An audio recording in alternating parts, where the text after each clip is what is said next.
Nongere ndabaha ikaze amakuru agezo hirya nino ku isi tuyahere ku mugabane wa Afrika neza na neza muri Tanzania aho President mushasha Madame Samia Suluhu Hassan yatangaje ko agiye gufungura imenyesha makuru vyahagaritswe ku butegetsi bw'umuhisi President John Pombe Magufuli. Inkuru irambuye na mugenzi wacu Thomas Kamirindi. Numvise ko mwambuye uruhushya rwo gukora ibinyamakuru bimwe na bimwe birimo na za televiziyo zitangaza kuri internet. Ntitugomba gukoresha ingufu kwitangaza amakuru, ni mu bifungure ariko mubibwire ko bikurikiza amategeko n'amabwiriza ya leta. Ntidukwiye guhitangaza amakuru uburyo bwo kuvuga ko turimo turiniga. Aya ni amagambo President Samia Hassan yabwiye inzego zibishinzwe, by'umwihariko Minisiteri y'itangaza amakuru. Byari mu muhango wo kurahiza abategetsi bashya wabereye mu ngoro y'umukuru w'igihugu i Dar es Salaam nk'uko tubikesha ikigo ntaramakuru Reuters cyo mu Bwongereza. Imiryango iharanira uburenganzira bwa muntu yakunze kurega ingoma ya President John Magufuli watabarutse ku itariki ya 17 y'ukwezi kwa gatatu gushize gukandamiza itangazamakuru. Ibinyamakuru n'imbuga nkoranyambaga byarafunzwe n'abanyamakuru benshi bajugunywa muri gereza. Iyi miryango abanyamakuru n'ibitangazamakuru bakiriye icyemezo cya President Samia Hassan nk'ihindura amatwara ry'igitangaza, ariko kandi baramusaba no gukuraho amategeko aniga itangazamakuru nk'uko tuvuge n'urugero umunyamakuru Maria Sarungi yabyanditse kuri Twitter. Sarungi ni umuyobozi wa Kwanza TV nayo yari yarahagaritswe na Magufuli. Tukiri ku mugabane wa Afrika onu itangaza ko abantu barenga ibihumbi 11 aribo bahunze ingwano yari maze iminsi yugarije igisagara ca Palma kiri muri Mozambique. Ejo ni Mukankusi atubandanirize ino nkuru. Abasivili bagera mu mujyi wa Pemba mu murwa mukuru w'intara ya Cabo Delgado barabwira abakozi batanga imfashanyo ko abantu ibihumbi n'ibihumbi baheze imbere mu mujyi wa Palma no mu bice biwuzengurutse. Baranavuga ko abantu bahunga bava muri Mozambique bangiwe kwinjira mu gihugu bituranye cya Tanzania. Umuvugizi w'ishami rya ONU ryita ku mpunzi HCR Babar Baloch avuga ko bihangayikishije cyane kuba abaturage bahungisha ubuzima bwabo bakumirwa kugira ngo batakubuhungiro. Avuga ko abarenga igihumbi bagerageje kwambuka umupaka wa Mozambique ngo binjire muri Tanzania bagasubizwa inyuma. Yungamo ko ubu batari bamenya uko byagenze wabikoze, ariko barimo kugerageza gushakisha ibisobanuro mu bategetsi bo muri Tanzania. HCR yasaba ibihugu bituranye bya Mozambique kureka abantu bahunga urugomo bakinjira kandi bakarengerwa. Amakuru avuga ko abantu babarirwa muri 100 bishwe n'abarwanyi ba Kisilamu bagavye igitero i Palma ku itariki 24 z'ukwezi gushize kwa gatatu. Ejo ni Mukankusi urakenuye. Ishamwe mpuzamakungu ONU ritangaza ko igitero giheruka cakozwe ku nteko zayo zijeje umutekano muri Mali cahitanye abashika kuri 4. Ibindi na mugenzi wacu Oriane Itangishaka. Icegeranyo ONU yasohoye ejo kivuga ko icyo gitero cyahitanye abagwanyi 23 congera gikomeretsa abandi basirikare ba ONU 34. Umuvugizi wa ONU Stephanie Dujarric yavuze ashimitse yuko umunyamabanga mukuru w'iryo shirahamwe Antonio Guterres yashimiye yivuye inyuma ibikorwa by'abasirikare bava mu gihugu ca Chad bagize mu gukingira inkambi ya gisirikare iri Aguelok mu ntara ya Kidal. Uwo muvugizi avuga kandi ko umunyamabanga mukuru wa ONU ababajwe n'abasirikare bava muri Chad basize ubuzima muri ico gitero. Dujarric ariko yishura ikibazo cerekeye igitigiri cy'abagwanyi bishwe, avuga ko ibiro vya ONU muri ico gihugu byaharuye ibiziga 23 byabo bagwanyi, hakaba kandi harafashwe bimwe mu bigwanisho n'ibikoresho byabo birimwo n'imiduga. Igihugu ca Mali cyatanguye kugwanya intagondwa zo mu idini ya Islam kuva mu mwaka wa 2012. Abo bagwanyi basigaye baraguye akarere bakoreramwo ku buryo bamaze gushika hagati na hagati mu gihugu. Ivyo byaratumye havuka icuka kibi c'amacakubiri hagati y'abanyagihugu mu bigwati vyaho. Ijwi rya Amerika, Washington DC mu Kirundi no mu Kinyarwanda. Tuve muri Mali tuja muri Israel aho President Reuven Rivlin yashize igikorwa cyo gushinga leta nshasha mu minwe y'umushikiranganje wa mbere Benjamin Netanyahu. Thomas Kamirindi nivyo agarutse kutubwira.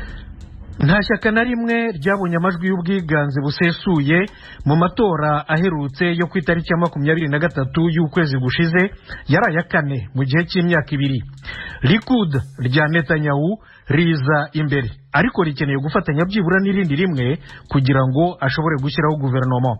Afite iminsi 28. Ashobora gusaba President Rivlin inyongera y'ibindi byumweru 2. Icyo gihe cyose kiramutse kirangiye atarabasha gushyiraho guverinoma, umukuru w'igihugu ashobora gushyiraho undi muntu wo gukora nyine guverinoma. Binaniranye byose, Israeli yasubira mu matora. Netanyahu yatangiye kuburanishwa ibyaha bya ruswa aregwa. President Rivlin yatangaje ko uru rubanza atari inzitizi, ati itegeko rivuga ko minisitiri w'intebe ashobora gukomeza akazi ke niyo yaba arimo aburanishwa.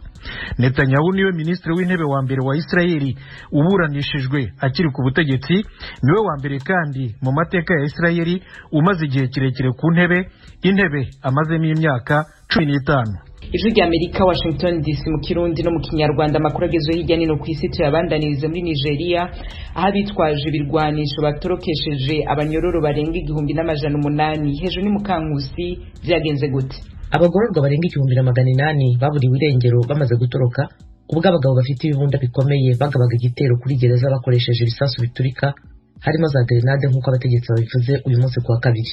Polisi ya Nigeria itekereza ko umutwe bitandukanije waciwe mu gihugu w'abasangwabutaka b'intara ya Biafra uzwi nka IPOB ari wo uri inyuma y'icyo gitero mu mujyi wa Owerri. Cyakora umuvugizi w'uwo mutwe abihakana avuga ko nta ruhare babigizemo.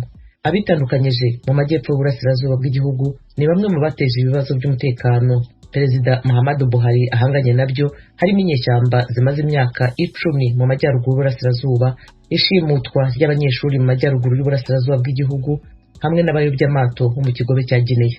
Umuvugizi w'amagereza muri Nigeria mu ijoro ry'ejo kuwa mbere yaragize ati gereza ya Owerri iri muri leta ya Imo yagabweho igitero n'abagabo bafite imbunda basohoye imfungwa 1844. Ibitero byabaye kuri icyo kigo mu masaha ya 8:15 ku isaha yo mu karere mu ijoro ryo kuwa mbere. Nanabice ku masonga nk'itangura igitigiri cyamaze guhitanwa n'ikiza ca virusi ya corona ku isi yose carenze miliyoni 3. Inkuru tubaza mugenzi wacu Edir Rwema. Amakuru dukesha ibiro ntaramakuru by'Abongereza Reuters agaragaza ko ubwo bwiyongere ahanini bwatewe n'ubwoko bushya bwa virusi ya corona bwabonetse bwa mbere mu Bwongereza no muri Afurika y'Epfo, no kuba abantu benshi batacyubahiriza amabwiriza yaguma mu rugo kubera kurambirwa. Uyu mubare wavuye kuri miliyoni 2 ugera kuri miliyoni 3 mu gihe cy'amezi 3 gusa.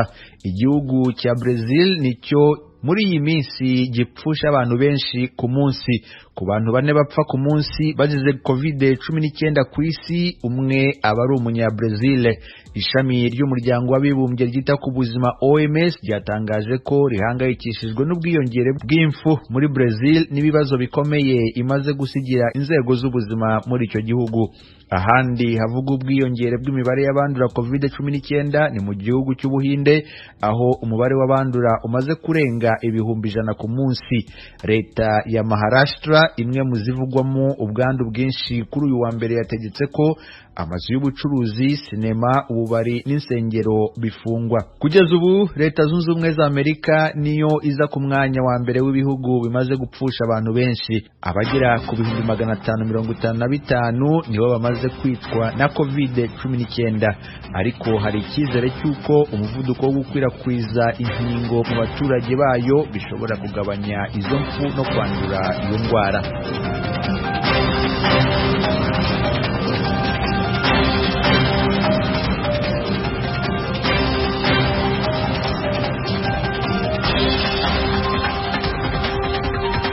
Barakoze bagenzi bacu kuri ayo makuru yose agezweho hirya no hino ku isi baduteguriye bakaba baje kudushikiriza. Ijwi rya Amerika mandanya kumva mu Kirundi no mu Kinyarwanda. Ndabibutse ko muyumva ku mirongo migufi ya shortwave kuri mwebwe mutwumva muri mu Burundi no kuri FM zitandukanye ku batwumva muri mu Rwanda. Handi mushobora kumva Ijwi rya Amerika ikibiriraho ni kuri wezi 3 akaburungu radio yacu VOA akaburungu.com, adresse ya Facebook yacu, YouTube na Instagram ni VOA radio yacu. Mukanya twerekeza mu karere k'ibiyaga bigari.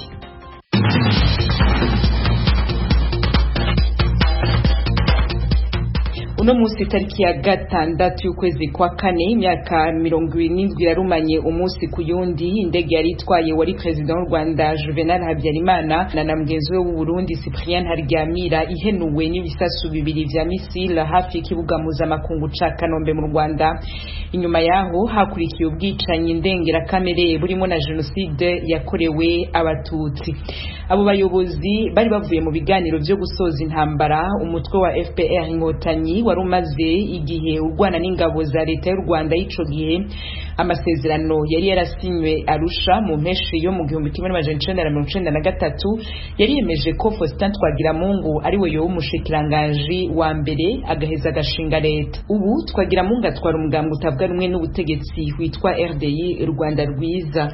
Mu kiganiro na mugenzi wacu Tim Harris Ishimwe, Faustin Twagiramungu ubaba mu Bubiligi akaba naramutswa n'umugambwe utavuga rumwe n'ubutegetsi uno munsi tariki ya gatandatu y'ukwezi kwa kane imyaka 27 yarumanye umunsi abanyarwanda bose. Indege yari itwaye wari president w'u Rwanda Juvenal Habyarimana na mugenzi we w'u Burundi Cyprien Haryamira ihenuwe n'ibisasu bibiri vya misile hafi y'ikibuga mpuzamakungu ca Kanombe mu Rwanda. Inyuma yaho hakurikiye ubwicanyi ndengera kamere burimo na genocide yakorewe abatutsi. Abo bayobozi bari bavuye mu biganiro byo gusoza intambara umutwe wa FPR Inkotanyi wari umaze igihe urwana n'ingabo za leta y'u Rwanda y'ico gihe. Amasezerano yari yarasinywe Arusha mu mpeshi yo mu 1993 yari yemeje ko Faustin Twagiramungu ari we yo umushikiranganji wa mbere agaheza agashinga leta. Ubu Twagiramungu atwara umugambwe utavuga rumwe n'ubutegetsi witwa RDI Rwanda Rwiza. Mu kiganiro na mugenzi wacu Tim Harris Ishimwe, Faustin Twagiramungu ubaba mu Bubiligi akaba naramutswa n'umugambwe utavuga rumwe n'ubutegetsi bw'u Rwanda RDI Rwanda Rwiza yasiguye ko kuri we genocide yakorewe abanyarwanda bose. Ikiganiro twagize kigwirwa abanyamakuru kibanze ku bintu byerekeranye n'ibihe tugezemo cyane cyane nka biriya byerekeranye na genocide n'inyito yayo. Twumva ko kubera ko leta y'Amerika n'iy'Abongereza baranditse kandi bari muri Conseil de Sécurité ko bari bakwiye kureba uburyo inyito ya genocide Tutsi yaba genocide Rwanda. Twebwe twakibwira abanyamakuru tubabwira mu by'ukuri ko natwe ariko tubibona. None mw'ishyaka ryanyu muvuga ko genocide yakorewe abanyarwanda bose mu gihe umuryango w'abibumbye wo wemeje ko ari genocide yakorewe abatutsi kuko aribo bahigwaga muri biriya bihe. Ntabwo ibingibi muvuga mwebwe byaba ari ugupfobya? Ntabwo ari ugupfobya. Abapfobya ahubwo n'abatavuga ko abahutu nabo bapfuye bishwe n'inkotanyi abandi bakicwa n'interahamwe. Abo ngabo rwose nagira ngo uzabivuge icyo abapfobya n'abo ngabo bashaka kuzana ikintu cya apartheid mu banyarwanda bashingiye ku byago u Rwanda rwagize. Twarapfuje twese tugomba kubabara kimwe kandi tukiyunga kimwe tukagira umunyarwanda umwe rwose tukagira ndetse na biriya by'inzibutso twabivuzeho abantu bakajya bajya mu nzibutso bavuga ngo nizo abatutsi gusa bibaye ngombwa kandi tukaba twagira uburyo bwose bwashoboka kugira ngo bishobotse bakajya baduha n'imirambo y'abantu bacu cyangwa se bakazatusubiza amagufa yacu y'abantu bacu. Nkaba rero mu by'ukuri ibyo dutekereza ni ibintu byubaka ntabwo ari ibintu bisenya. Aho bidusenya ni ibyo kuvuga ko mu Rwanda hapfuye abantu bamwe barimo n'abantu bavuye Bugande ari ingabo za Museveni bakaza bagakora ibara bica abatutsi bavuga ko bari kubakiza. Ariko uravuga ko mu Rwanda bakwiye kwemera ko abanyarwanda bose bapfuye, ariko mu minsi ishize Perezida Kagame yemeye ko hari n'abahutu bapfuye. Ntabwo ibyo mwabiha agaciro? Twabihaye agaciro, yarabyemeye bwari bwo bwa mbere abyemera, ahubwo yongeyeho ko ari benshi bapfuye. Niba yarabyemeye rero n'ibyo atazabyemera ntabwo bihagije, ariko isi ni itegeko. Yaje ngo aje gukiza abanyarwanda ariko siko byagenze. Intambara y'abasirikare zayo yari muri kiriya gihugu baza bagiye kwica abahutu b'ibyumba barabamara, abenshi barahunga bahungira za Nyacyonga barakomeza. Ibyo bakoze rero ntabwo ari intambara, twari kwica gusa nta bindi. Twashimishijwe n'uko yabyemeye kugira ngo azabyemera tuzabicengeza no mu mitima y'abanyarwanda. Kandi nk'uko mbikubwiye abanyarwanda bagomba kumenya kubana byanze bikunze bakabana nk'abanyarwanda, kuko ntabwo dufite ibyo bita amoko biri mu Rwanda, ibyo bita etini cyangwa ethnic groups ntabwo biba mu Rwanda. Turagahugu gato tuvuga ururimi rumwe, twarashyingiranye, twarabaye, twaranywanye, twahanye inka, ikintu cyaje kwitwa ngo ubuhake n'iki n'ibindi nk'ibyo byari byaranavuyeho ibintu byaje biza kuzana jenoside ngira ngo nibyo abantu bake cyane bashaka gukomeza kwiharira ubukungu bw'igihugu cyacu no guha abantu bahatse ibihugu inzira yo kunyuramo kugira ngo bajye gucukura ubukungu bwa Kongo nta n'iyo twebwe no kutubibona. None leta y'u Rwanda uwo murayisaba iki? Murayisaba ko ikora iki? Leta y'u Rwanda turayisaba ko yemera ibyo dushaka nyine akaba ari ngibi nuko twebwe kwagira igihugu kimwe amahoro abanyarwanda bakumvikana nk'abanyarwanda ariko ntibumvikane nk'abantu bafite ubutegetsi bwaje buturutse hanze buje kubabuza uburyo ubu abanyarwanda babujijwe uburyo ku buryo nta n'umwe ukikubwira ko hari amahoro mu gihugu. Nicyo ngicyo dusaba u Rwanda niba abanyarwanda bashobora kubaho mu mahoro ntibongere kwicana abategetsi nabo bakabereka ko babakorera bataje kubahana no kubambura ibyabo ibyo gihe tuzumva ko inzira tunyuzemo ari inzira nziza. Mu kiganiro cy'abanyamakuru mwakoze uyu munsi hari aho mwavuze ko imibare itangwa na CNLG mutayemera ko yuzuyemo ibinyoma. Ahangaha umuntu yakemera gute ko ibyo muvuga mwebwe arukuri? Ariko ibyo tuvuga ikibazo cyane ni cyiza, iyo tuvuga twe turabizi tuvugisha ukuri duhereye no ku mateka.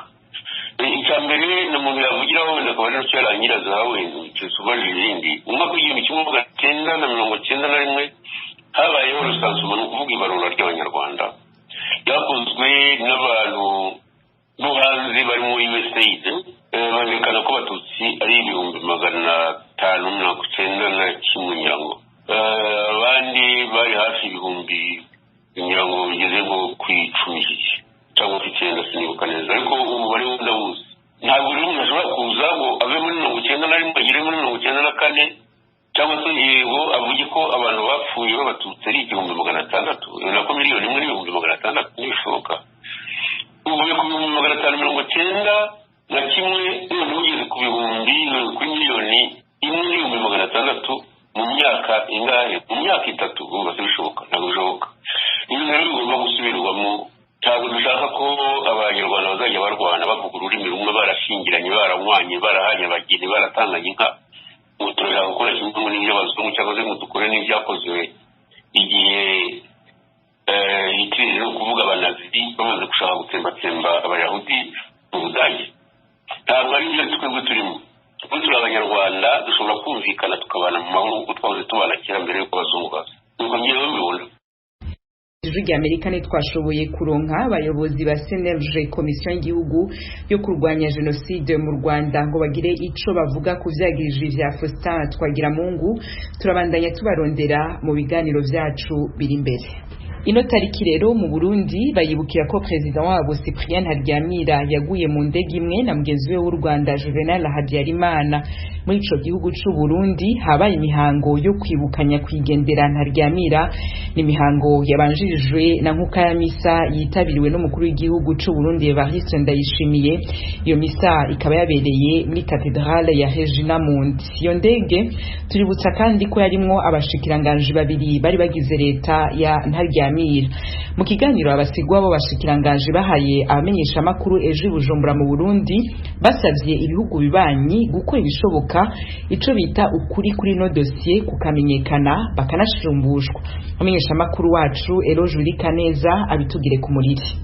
Mu itangazo cy'hamwe avoda ryasohoye kuri uyu wa mbere ryibukije ko President Cyprien Ntaryamira yapfanye n'abashikiranganje babiri ba leta yiwe aribo Bernard Ciza na Cyriax Mbizi. Rimenyesha ko urupfu rwabo rwabaye mu barutagira ukungana atari ku miryango yabo gusa ahubwo no ku barundi bose hari haheze amezi 6 yonyene babuze umukuru w'igihugu wa mbere yitorewe n'abanyagihugu Melchior Ndadaye yishwe mu ihirikwa ry'ubutegetsi kwa 2021 ukwezi kw'icumi 1993. Ibibazo byoshira hamwe kugeza ubu ni byinshi. Adela Hishaki umukuru waryo yabishikirije mu kiganiro kigufi yahaye abanyamakuru ku mugwa mukuru w'ubutunzi Bujumbura. Ishyirahamwe Avod irababazwa no kubona imyaka 27 iheze inyuma y'icyo cambo abarundi bose muri rusange na cane imiryango y'ababuze batararonka umuco ku byabaye. Nico gituma ishyirahamwe Avod risabye ibi bikurikira: ubwa mbere kuri leta kukuri kuri iryo bara ryaguye kumenyekana k'ubutungane bwokora kw'imfubyi z'abo bahisi bozibuka mu gutanga ubuzi kuko usanga barihebuye ko hoba gushumbusha imiryango yabuze kuko iyo ndege yari ifise assurance. Abasigwa abategetsi b'u Burundi basaba ibihugu na cyane cyane bibanyi by'u Burundi gutanga intererano ishoboka yose kugira ngo urubanza rwerekeye urupfu rwabo ruburanishwe. Ku bihugu bibanyi bicuditse n'u Burundi dusaba intererano iboneka kugira urubanza rw'urupfu rwanye n'icyubahiro Perezida Cyprien Ntaryamira n'abashikiranganji biwe babiri rutohozwa kuko ubu imigenderanire myiza y'u Rwanda n'u Burundi iriko iraja mu ngiro tukaba tuyishima. Icya kabiri twosaba ko hoba intererano ikwiye kugira urwo rubanza nyene ruzocibwe kandi rushikirizwe ataguhengama tutibagiwe n'izindi manza z'incungu z'u Burundi zitarakurikizwa. Ku munsi wa gatanu w'indwi wishize Prosper Ntarwamiye umuvugizi wa leta yavuze ko igihugu cy'u Burundi kiticaye. Hari mu biganiro abavugizi b'inzego n'ibisata vya leta baha abanyamakuru hamwe n'abanyagihugu. Ikindi kibazo nabajijwe ni kibazo nabaje kijanye n'itariki 6 z'ukwezi kwa kane twama twibuka urupfu rw'uwahoze ari umukuru w'igihugu Cyprien Ntaryamira. Ico kibazo carashikirijwe na leta y'u Burundi ariko ntikiraronka inyishu itomoye. Ni bimwe nababwira imigenderanire y'ibihugu irafite inzira zicamwo za diplomasi n'ubutungane. Ibihe n'ibiringo ntivyakunze kwico kibazo cigwa ngo gihere n'ingoga ariko bitewe bitebuke kizotinda gitorerwa inyishu ariko leta ntiyahevye kuko urubanza ruri abo vyega barabizi n'amashirahamwe n'ukuntu bene izo ngorane zitorerwa umuti. Izo nzira ziriko zirakurikizwa turindira ikizovamo. Cyprien Ntaryamira yapfuye ku myaka 39 gusa yari umukuru w'igihugu wagira kabiri wo mu bwoko bw'abahutu arongoye Burundi nyuma ya Melchior Ndadaye. Yari yagiye ku butegetsi kwa gatanu ukwezi kwa kabiri 1994 akaba yaguye mu ndege yahitanye mugenzi w'u Rwanda Juvenal Habyarimana mu gihe bari bavuye mu nama mu gihugu ca Tanzania. Eroje Urikaneza, Ijwi rya Amerika. Ijwi rya Amerika, Washington DC mu Kirundi no mu Kinyarwanda. Tukiri kuri no dossier nyene mu gihugu cy'u Rwanda baritegura kwibuka ku nshuro ya 27 jenoside yakorewe abatutsi. Ku nshuro ya kabiri uyu muhango ubaye mu gihe cikiza ca COVID ya 19. Abifuza kuja ahari inzibutso muri iki gihe basabwa bose kubanza kwipimisha iyo virus. Inkuru twateguriwe n'umenyesha makuru y'Ijwi rya Amerika Assumpta Kaboyi ari Kigali mu Rwanda. Ni ku nshuro ya kabiri ibikorwa byo kwibuka bigiye gukorwa mu buryo budasanzwe kubera icyorezo cya COVID-19 cyugarije isi n'u Rwanda. Kuri iyi nshuro Komisiyo y'Igihugu yo kurwanya Jenoside CNLG itangaza ko ibikorwa byo gutangiza iminsi 100 yo kwibuka ku nshuro 27 abazize Jenoside yakorewe abatutsi bitangira kuri uyu wa gatatu hubahirizwa amabwiriza yo kwirinda iki cyorezo cya COVID-19. Umuhango wo gutangiza kwibuka ku nshuro 27 ku rwego rw'igihugu uzabera ku rwibutso rwa Kigali ruri ku Gisozi mu karere ka Gasabo mu mujyi wa Kigali nk'uko bisanzwe bigenda buri mwaka. Bitandukanye n'umwaka ushize bw'abanyarwanda bari muri gahunda ya guma mu rugo, kuri iyi nshuro nyuma y'umuhango wo gucanira urumuri rw'icyizere ku rwibutso rwa Kigali hazakurikiraho umuhango nyirizina wo kwibuka uzabera muri Kigali Arena. Ibiganiro bizitabirwa n'abayobozi bakuru b'igihugu, abahagarariye ibihugu byabo mu Rwanda ndetse n'abahagarariye imiryango y'abacitse ku icumu. Abandi baturage bazakurikirana ibiganiro banyuze mu bitangazamakuru bya radio na televiziyo. Kuri iyi nshuro ariko nta rugendo rwo kwibuka ndetse n'umugoroba w'icyunamo bizabaho kubera icyorezo cya COVID-19. Nta biganiro kandi bizongera guhuza abantu benshi nk'uko byari bisanzwe bikorwa mu gihe cyatambutse, ndetse n'umuhango wo gusoza icyunamo uba tariki ya 13 z'ukwezi kwa karindwi ukabera kwirebera hashyingwa abanyapolitike bishwe muri Jenoside, nawe uzarangwa n'ibiganiro bizaca mu bitangazamakuru. Umunyamabanga nshingwabikorwa wa CNLG Bizimana Jean Damascene yasobanuye ibyo abantu bazitwararika mu kwibuka kuri iyi nshuro. Imiryango ishobora kuzajya ku nzibutso kunamira ababo, kabahashyira indabo, ariko bakubahiriza umubare n'ubundi uteganyijwe mu bijyanye n'amabwiriza yo gushyingura. Birasaba rero ko twirinda ko abantu ko bajyaga bagenda bagafata bisi yuzuye ati muze mumperekeze, rwose hatubumvikaneho umuryango ujya ujyana abantu wumva bemewe, kuko niba hagera batemewe ntabwo bazemererwa. Tubikore nk'uko dusanzwe tubikore tugiye gushyingura abacu. Binajyanye n'ikindi rero nanone cyo gushyingura, hari imibiri igenda iboneka hagati mu mwaka, hari mu turere dutandukanye ku mirenge imwe n'imwe, iyo mibiri nayo turateganya ko uturere twemerewe kuyishyingura n'imirenge yayishyingura na nyirabantu bakajyayo, ariko iteka hashingiwe ku mabwiriza uko ateye. Gushyingura bizakorwa ariko hagiye umubare wemewe. Yewe turanashishikariza abazajya bajya ku nzibutso no mu gikorwa cyo gushyingura ko bajya bitwa banza kwipimisha COVID-19. CNLG itangaza ko ibiganiro byajyaga bibera hirya no hino mu turere, mu bigo bya leta n'iby'abikorera nabyo byahagaze. Gusa CNLG yumvikanisha ko hifashishijwe ikoranabuhanga ibiganiro byo kwibuka bizakomeza. Ngira ngo muzi ko umwaka ushize Komisiyo y'Igihugu yo kurwanya Jenoside yagiye ifasha mu gusohora inyandiko zerekana incamake y'ingenzi uko Jenoside yagiye ikorwa umunsi ku munsi. Tubishyira mu nyandiko. Ubu hasohotse n'igitabo gikubiyemo ayo mateka mu ndimi 3: Igifaransa, Icyongereza n'Ikinyarwanda. Ubu noneho twabikoze mu buryo bw'amajwi, amajwi abantu bashobora guhererekanya no muri za telefoni zabo, amajwi bashobora gukurikira kuri YouTube n'ahandi, ariko kuri buri telefone ukaba wabihererekanya, buryo umenya umunsi ku munsi mu rurimi ushaka uko ubwicanyi bwagiye bugenda n'uko urugamba rwo guhagarika Jenoside rwagiye rukorwa mu ncamake. Ibyo nanone bifashe mu kwibuka tuzirikana amateka ya Jenoside. Ku ruhande rw'abacitse ku icumu, hari abavuga ko igihe cyo kwibuka batabasha guhura na bagenzi babo kitazaborohera kuko bigiye kubajyana mu bwihebe no kwigunga. Uyu mubyeyi wa Uzabe barimo umugabo we n'abana b'8 avuka mu ntara y'Iburasirazuba. Bakimara kuvuga ko tuzaguma mu rugo nta guhura n'abantu na twatuganira twajyaga tubaho, ubu ni ukwicara mu nzu nyine nta kundi tubakurikira kujya twiyumvira radiyo kwigunga era mu buriri agenda akantwara, ariko ubu ngubu ndakurahiye ndumva wapfuye nta kigenda. Noneho reba kuba ntagira n'untuma ngo umubwire ngo mpereze iki. Nk'uko byakozwe umwaka ushize, abacitse ku icumu barasabwa kuzagerageza kongera kwibuka ababo hakoreshejwe kwihuza ku mbuga nkoranyambaga, bakaganira, bagatangana ubuhamya, bagakomezanya binyuze mu kwandikirana ubutumwa cyangwa se guhamagara. Gusa hari bamwe basanga ibi bitazorohera abacitse ku icumu bageze mu zabukuru cyangwa badafite ubushobozi bwo gutunga telefoni zifite ubwo bubasha. Ikindi cyajyaga kiranga ibihe byo kwibuka ni ukuremera imiryango yacitse ku icumu itifashije, bikaba bitaramenyekana uko bizakorwa muri ibi bihe bya COVID-19 aho abantu batemerewe guhura ari benshi. Assumpta Kaboyi, Ijwi ry'Amerika, i Kigali. Akabino duce dusozera amakuru twari tubafitiye muri kano kanya. Dushimire abagize uruhara bose ngo ategurwe yongera abashikire. Kuri mikro mwari kumwe na Joy Diane Ninahazwe. Amajwi y'ibiganiro vyari bihagarikiwe na Frederic Mundikije, byashizwe hamwe na Fatuma Rimasi Kalala. Twemye ku izina rya bagenzi bacu tubikebanuye tubifuriza kwandanya muranirwa mu byo murimo byose.